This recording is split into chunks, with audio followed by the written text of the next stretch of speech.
Hey guys, my name's Matt, I love hockey, and today I'm going to be doing a season preview for the San Jose Sharks. I'm going to start off by breaking their team down by position, starting on the left wing, and all these lineups were acquired through rosterresource.com, so they might not be 100% accurate, but we'll cover that as we go. Starting us off on the left wing, there's Evander Kane, who had 78 games played last year, 29 goals, 25 assists for 54 points. He had a -9 and 19 minutes and 35 seconds of total on ice time per game. This is 8 more games played than the previous year, 1 more goal, 10 additional assists for 11 additional points, an increase in his plus-minus of 8, and 23 additional seconds of total on ice time. Thomas Hertl had 79 games played, 22 goals, 24 assists, 46 points, a -2 plus-minus rating, and 18 minutes and 6 seconds of total on ice time per game. This is 20 more games played than the previous year, 12 more goals, 12 more assists, 24 additional points, an increase in his plus-minus of 4, and 53 additional seconds of total on ice time per game. Kevin Labanc played 77 games last year. He had 11 goals, 29 assists, 40 points, a -6, and 14 minutes and 21 seconds of total on ice time per game. This is 22 more games played than the previous year, 3 more goals, 17 additional assists for 20 more points, a decrease in his plus-minus of 17, and 40 more seconds per game. Marcus Sorensen had 32 games played, 5 goals, 2 assists for 7 points, a -5, and 10 minutes and 9 seconds of total on ice time per game. This is 13 more games played than the previous year, 4 more goals, 1 less assist for 3 additional points, a decrease in his plus-minus of 4, and 40 less seconds of total on ice time per game. Now let's look at their left wing as a whole. As a whole, it's pretty good. The interesting part of this lineup is Evander Kane, who only had 54 points last year, but he put up 14 points in 17 games with the San Jose Sharks after he was traded from the Buffalo Sabres. That's a .823 points per game average. That would be 67 points if it was projected out for the full year. Now, I don't think he'll put up that many points, but who knows? Maybe this combination of guys around him really just stepped him up to the level that he's supposed to be playing at. Maybe he was underperforming in Buffalo. Their second and third lines look really interesting if they put up these similar kinds of points totals, because there'll be almost no points drop from second to third line, which would be very interesting, but is very unlikely. And they'd be able to make up for their fourth line left wing here, who might not be the most offensively talented. Now let's move on to centers. You have Jumbo Joe Thornton, who had 47 games played last year, 13 goals, 23 assists for 36 points, a -9 and 18 minutes and 21 seconds of total on ice time per game. This is 32 less games played than the previous year, 6 additional goals, 20 less assists for 14 fewer points, a decrease in his plus-minus of 16, and 17 additional seconds of total on ice time per game. Logan Couture had 78 games played last year, 34 goals, 27 assists for 61 points, a -2, and a total on ice time per game of 18 minutes and 33 seconds. This is 5 more games played than the previous year, 9 additional goals, the same number of assists for 9 additional points, a decrease in his plus-minus of 9, and 57 seconds of additional total on ice time per game. Anthony Samela had 59 games played, 31 goals, 29 assists for 60 points, and a plus-minus of 28. Now all these stats were gotten from the Finnish Elite League, as he doesn't have any NHL experience, but it's starting to look like he will get this third-line center position. Dylan Gambrell had 3 games played last year, 0 goals, 0 assists, 0 points, a -1, and a total on ice time of 10 minutes and 33 seconds per game. Let's start off talking about the centers. Let's talk about Jumbo. I love Joe Thornton. I hope he comes back strong. He is one of those guys that can put up 60 points even at his age, which is pretty amazing.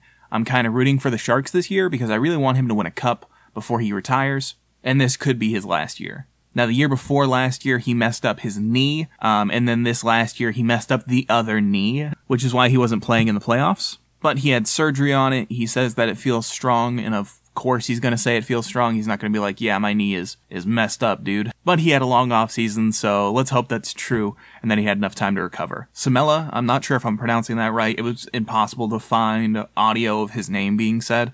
So if it's not right, let me know. He had the highest number of points of anyone who played in the Finnish Elite League last year.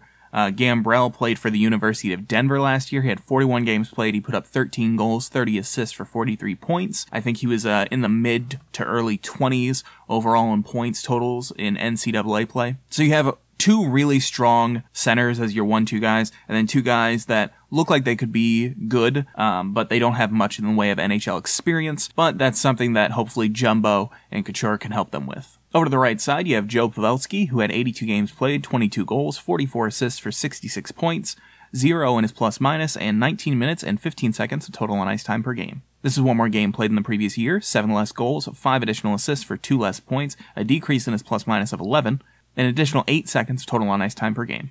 Timo Meier had 81 games played, 21 goals, 15 assists, 36 points, a plus-minus of 2, and total on ice time of 14 minutes and 53 seconds per game. This is 47 more games played than the previous year, 18 additional goals, 12 additional assists for 30 more points, an increase in his plus-minus of 1, and 2 minutes and 24 seconds of additional total on ice time per game.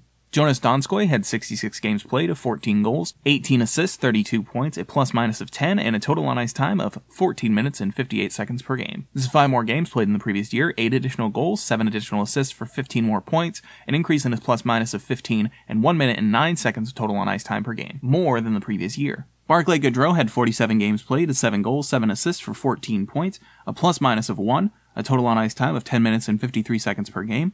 This is an increase of 44 games played over the previous season, 7 more goals, 6 additional assists for 13 more points, an increase in his plus-minus of 1, and a decrease in his total on ice time of 25 seconds. This isn't a really strong right side, it isn't the worst side, but nothing really super interesting to say about it, and it will keep me from talking about what people really want to hear about, which is their defense. So let's move right along into the defensemen. Starting us off, there's Marc-Édouard Vlasic, who had 81 games played, 11 goals, 21 assists, 32 points, a plus-minus of 9, and a total on ice time of 22 minutes and 33 seconds per game. This is 6 more games than he played in the previous season, 5 more goals, 1 less assist for 4 more points, an increase in his plus-minus of 5, and 1 minute and 29 seconds of additional total on ice time per game. Joachim Ryan had 62 games played, 3 goals, 9 assists, 12 points, 13 in his plus-minus, and a total on ice time of 16 minutes and 45 seconds per game. Brendan Dillon had 81 games played, 5 goals, 17 assists, 22 points, a plus-minus of -7, total on ice time of 17 minutes and 19 seconds per game. This is the same number of games played in the previous season. 3 more goals, 9 more assists for 12 additional points, a decrease in his plus-minus of 5, and 51 additional seconds of total on ice time per game. Now the person everybody probably clicked on this video to hear about. Erik Karlsson had 71 games played, 9 goals, 53 assists, 62 points, a plus-minus of -25, and a total on ice time of 26 minutes and 44 seconds per game. This is a 6-game decrease in his games played over last season, 8 less goals, 1 less assist for 9 fewer points, a decrease in his plus-minus of 35, and 6 fewer seconds total on ice time per game. Brent Burns had 82 games played, 12 goals, 55 assists for 67 points, a plus-minus of -16, and a total on ice time of 25 minutes and 15 seconds per game. This is the same number of games played as the previous season, 17 fewer goals, 8 additional assists for 9 fewer points, a decrease in his plus-minus of 35, and an increase in his total on ice time of 23 seconds per game. Justin Braun had 81 games played, 5 goals, 29 assists, 33 points, a plus-minus of 7, and a total on ice time of 21 minutes and 21 seconds per game. This is the same number of games played as the previous year, 1 more goal, 19 additional assists for 20 additional points, an increase in his plus-minus of 6, and an increase in his total on ice time of 1 minute and 15 seconds. We're going to start at the top here. Marc-Édouard Vlasic is considered one of the best defensive defensemen in the league.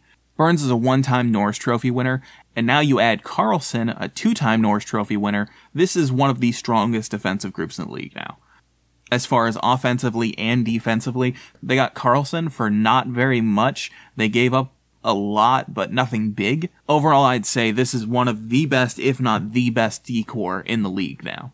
And we'll touch a little bit more on Karlsson at the end of the video, but for now, let's move on to our goaltenders. Martin Jones had 30 wins last year, 22 losses, 6 overtime losses, a goals against average of 2.55, and a save percentage of .915. This is 5 fewer wins than the previous season, 1 less loss, and the same number of overtime losses. It's an increase in goals against average of .15, and an increase in save percentage of .003. Aaron Dell had 15 wins, 5 losses, 4 overtime losses, a goals against average of 2.64, and a save percentage of .914. This is 4 more wins than the previous season, 1 fewer loss, 3 additional overtime losses, an increase in his goals against average of .64, and a decrease in his save percentage of .017. Now, Martin Jones is one of the most underrated goalies in the league, but people are starting to come around on him. His numbers in the playoff last year were really solid, but he ran into the same problem Jonathan Quick ran into, which was that Marc-Andre Fleury outdid them.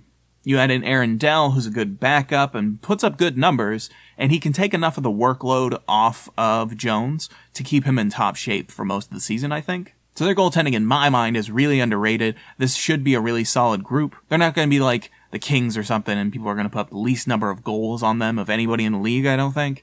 But they are really good. Now let's look at their prospects and additional skaters that we might see throughout the year. Radim Simek had 67 games played, 7 goals, 20 assists, 27 points, a plus-minus of 6, and these stats are from the AHL last season. Melker Karlsson had 71 games played, 8 goals, 11 assists, 19 points, a plus-minus of -5, and a total on ice time per game of 13 minutes and 15 seconds. This is 4 more games played than the previous year, 3 fewer goals, the same number of assists for 3 less points, a decrease in his plus-minus of 12, and 27 more seconds of total on ice time per game.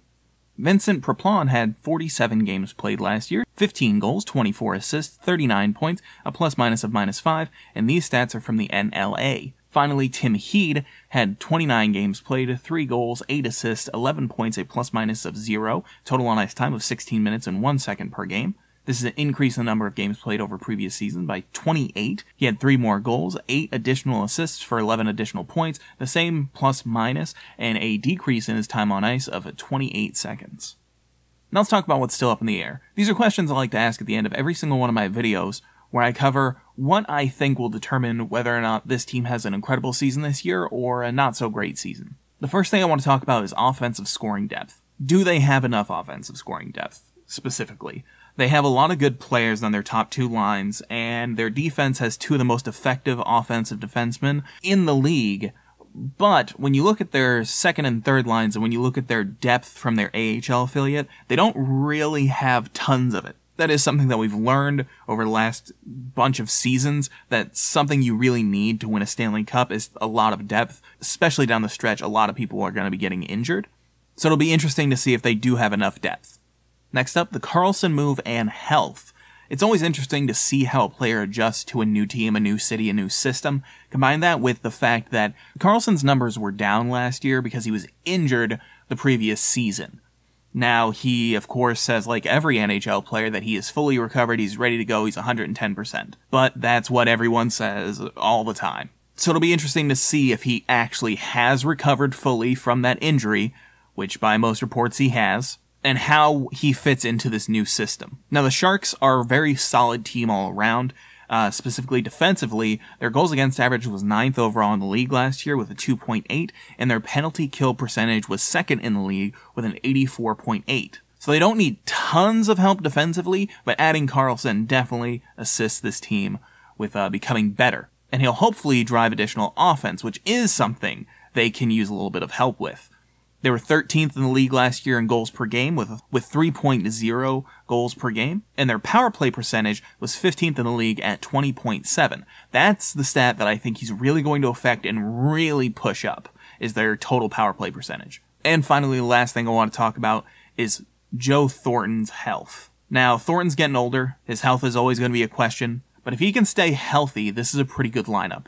If he doesn't, then it opens up a spot on their center position, which isn't super strong to begin with. And that's something, once again, we've seen recent teams need to win Stanley Cups. Being strong down the middle is very important to winning the Stanley Cup now. And if Jumbo gets injured, or Couture gets injured, well then you have 1 elite level player, 2 young prospects, potentially 3 young prospects down the middle, and that could make things pretty dicey for this team in my mind. Now, they might be able to make up for it with strong defensive play from their back end, and hopefully some additional offensive contributions from those young players and from the wings, but it is something to think about.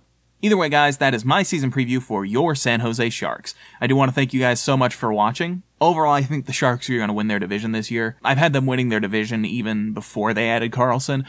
The question is, how far can they go in the playoffs? There's no way this team is missing the playoffs. I honestly could see them at least making it to the conference final, if not winning the Stanley Cup this year. They are one of the very few teams that I'm eyeing as a potential Stanley Cup winner. And like I said earlier in the video, I would absolutely love to see them win a cup because I do want to see old Joe Thornton winning that Stanley Cup. I also love Burns. I'd like to see him win a cup. Karlsson, love him. Marc-Édouard, Vlasic, Couture. I love all these guys, and I'd really like to see them get the cup they almost had back in 2016.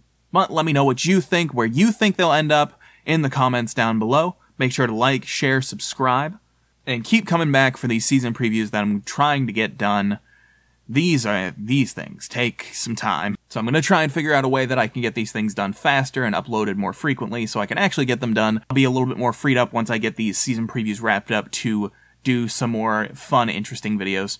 But either way, this is Less Than 3 Hockey, and thank you so much for watching.